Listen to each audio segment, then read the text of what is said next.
Welcome to Indian Currency Museum. Hello everyone, welcome to Indian Currency Museum. Today episodeல நம்ம எதை பற்றி பார்க்க போகிறோம்னா 1943ல இந்தியன் கவர்மெண்ட்டால் முதல்ல இஷ்யூ பண்ணப்பட்ட இந்த 2 ரூபாய் நோட்டை பற்றி தான் நம்ம பார்க்க போகிறோம். இந்த நோட்டோட டீட்டெயில்ஸ் நம்ம பார்க்குறதுக்கு முன்னால் அதோட விஷுவல்ஸ் உங்களுக்காக.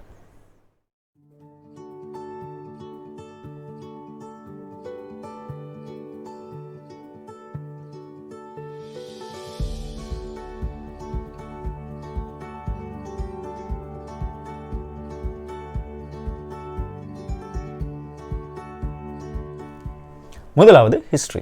இந்த 2 ரூபாய் நோட்டானது 1939ல் இரண்டாம் உலகப்போர் காரணமாக ஏற்பட்ட பணத்தட்டுப்பாடுனால கிங் ஜார்ஜ் 6 ரூலிங்கில் இருக்கும்போது ரிசர்வ் பேங்க் ஆஃப் இந்தியாவால் 3rd மார்ச் 1943ல் முதலாக இஷ்யூ பண்ணப்பட்டு 27th அக்டோபர் 1957ல் சர்க்குலேஷன்லேருந்து வித்ட்ரா பண்ணப்பட்டது.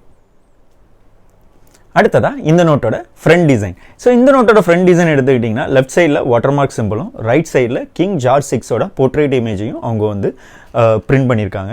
அண்ட் சென்டர் போர்ஷன் எடுத்துக்கிட்டிங்கன்னா இந்த நோட்டு ரிசர்வ் பேங்க் ஆஃப் இந்தியாவால் இஷ்யூ பண்ணப்பட்டதுனால ரிசர்வ் பேங்க் ஆஃப் இந்தியாங்கிறத ரொம்ப கிளியராக ஆர்ச் வீடியோவில் பண்ணியிருக்காங்க. அது இல்லாமல் ப்ராமிசிங் டெக்ஸ்ட்டில் கூட அவங்க guaranteed by the central government அப்படிங்கிறத ஆட் பண்ணியிருக்காங்க. கிங் ஜார்ஜ் 5 நோட்டில் பார்த்தீங்கன்னா இந்த மாதிரி கேரண்டீட் பை த சென்ட்ரல் கவர்மெண்ட்ங்கிற வேர்டிங்ஸ் கிடையாது. பட் இது ரிசர்வ் பேங்க் ஆஃப் இந்தியாவால் இஷ்யூ பண்ணப்பட்டதுனால இந்த டெக்ஸ்ட்டை அவங்க ப்ராமிசிங் டெக்ஸ்ட்டோட ஆட் பண்ணியிருக்காங்க.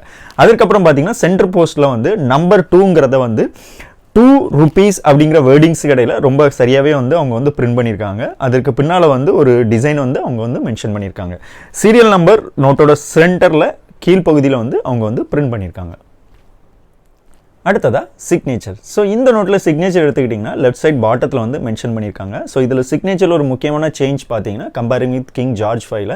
ஸோ கிங் ஜார்ஜ் 5 நோட்டில் எல்லாத்துலேயுமே கவர்மெண்ட் ஆஃப் இந்தியாங்கிறத மென்ஷன் பண்ணி சைன் பண்ணியிருப்பாங்க. பட் இந்த நோட்டானது ரிசர்வ் பேங்க் ஆஃப் இந்தியாவால் இஷ்யூ பண்ணப்பட்டதுனால for the reserve bank of India அப்படிங்கிறத மென்ஷன் பண்ணி சைன் பண்ணப்பட்டிருக்கு. ஸோ இந்த நோட்டானது 2 விதமான சிக்னேச்சரில் இஷ்யூ பண்ணப்படுது. ஒன்று ஜேபி டெய்லர், இன்னொன்று சிடி டஸ்மார்க் அப்படிங்கிற சிக்னேச்சரில் இஷ்யூ பண்ணப்பட்டது.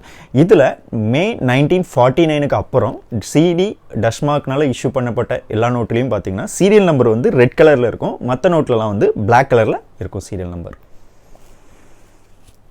அடுத்ததாக இந்த நோட்டோட பேக் சைட் டிசைன். ஸோ இந்த நோட்டோட பேக் சைட் டிசைனில் எடுத்துக்கிட்டிங்கன்னா லெஃப்ட் சைடில் லாங்குவேஜ் பேனல் அண்ட் ரைட் சைடில் வாட்டர் மார்க் அண்ட் சென்டரில் எடுத்துக்கிட்டிங்கன்னா 2 rupees அப்படிங்கிறதுக்கு மெடியில் ஆர்பிஐயோட சீல் அவங்க பண்ணியிருக்காங்க. அண்ட் மேலே பார்த்தீங்கன்னா டினாமினேஷன் 2 நம்பர்லையும் கீழே பார்த்தீங்கன்னா வேர்டிங்ஸ்லையும் அவங்க மென்ஷன் பண்ணியிருக்காங்க. ஸோ அடுத்ததாக பார்த்தீங்கன்னா language panel. So language panel left சைடில் பார்த்தீங்கன்னா 8 லாங்குவேஜ், உருது, தமிழ், தெலுங்கு, கன்னடம் அப்படி உட்பட 8 லாங்குவேஜஸ் அவங்க பிரிண்ட் பண்ணியிருக்காங்க. ஸோ இதில் ஒரு முக்கியமான விஷயம் பார்த்தீங்கன்னா கன்னடத்தில். ஸோ இந்த நோட்டில் மட்டும் பார்த்தீங்கன்னா ருபீஸ் அப்படிங்கிற ப்ளூரலில் அவங்க மென்ஷன் பண்ணியிருப்பாங்க. அதாவது ருப்பியா க்ளூ அப்படிங்கிறத மென்ஷன் பண்ணியிருக்காங்க. மற்ற நோட்லலாம் பார்த்தீங்கன்னா சிங்குலரில் தான் மென்ஷன் பண்ணியிருப்பாங்க. அதாவது கிங் ஜார்ஜ் 6ல் இஷ்யூ பண்ணப்பட்ட மற்ற எல்லா நோட்லையும் பார்த்தீங்கன்னா அது சிங்குலராக ருபீஸ் அப்படின்னு தான் மென்ஷன் பண்ணியிருப்பாங்க அவங்க. கடைசியாக இந்த நோட்டோட வாட்டர் மார்க் செக்ஷன். ஸோ இந்த நோட்டோட வாட்டர் மார்க் பார்த்தீங்கன்னா ரொம்ப சிம்பிளான வாட்டர் மார்க். அதாவது இந்த வாட்டர் மார்க் ஏரியாவில் நீங்கள் பார்த்தீங்கனாலே நல்லா தெரியும். ஸோ கிங் ஜார்ஜ் 6ஓட போர்ட்ரேட் இமேஜ், அதாவது அவங்க ரைட் சைடில் ஃபேஸ் பண்ணியிருக்க மாதிரி ஒரு போர்ட்ரேட் இமேஜை வாட்டர் மார்க்கராக இருக்குது இந்த நோட்டு. ஸோ இந்த நோட்டு எல்லாமே பார்த்தீங்கன்னா machine mat and printed white பேப்பரில் பிரிண்ட் பண்ணப்பட்டது. ஸோ இன்றைக்கி நம்ம பார்த்த எல்லா டீட்டெயில்ஸுமே உங்களுக்கு ரொம்ப பிடிச்சிருக்கும்னு நம்புகிறேன். இதே மாதிரி அடுத்த எபிசோடில் இன்னொரு நோட்டை பற்றி நம்ம ரொம்ப டீட்டெயில்ஸாகவே நம்ம பார்க்கலாம்.